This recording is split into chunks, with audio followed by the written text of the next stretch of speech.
Philippe Pétier, autre question d'actualité. Vous avez été ministre de la Culture. Le CSA a mis en demeure la chaîne d'information iTélé alors que la rédaction est toujours en grève pour manquement d'honnêteté et de rigueur. Elle s'en prend directement à la direction de cette chaîne. Vous seriez ministre encore de la Culture aujourd'hui, vous feriez quoi pour cette chaîne? Écoutez, je pense qu'on voit bien que les chartes éthiques et tous les engagements qui sont pris par les patrons de chaîne sont parfois des lettres mortes.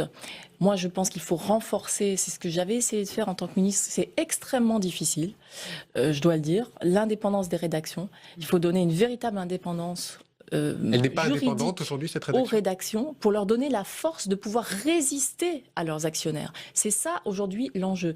Donc premièrement, renforcer l'indépendance des rédactions et je veux dire l'indépendance juridique, c'est-à-dire permettre aux sociétés de journalistes d'être véritablement des personnes juridiquement autonomes de leurs actionnaires. Et deuxièmement, ça veut dire aussi qu'il faut qu'on s'attaque enfin, ce qu'on n'a pas pu faire pendant ce quinquennat, mais à la concentration de la propriété d'un certain nombre de grands groupes de presse. Et là, vous pensez directement au patron de on voit qu'aujourd'hui, mais Vincent Bolloré. pas seulement Bolloré, mais on voit aujourd'hui qu'il y a 4 ou 5 personnes extrêmement riches en France qui détiennent des chaînes de télévision, par exemple. oui, des chaînes de télévision, des journaux, et qu'il y a des empires de presse écrite et audiovisuelle qui se sont créés et qui ne sont pas indépendants du pouvoir économique. Et donc ça fait quoi sur l'information ?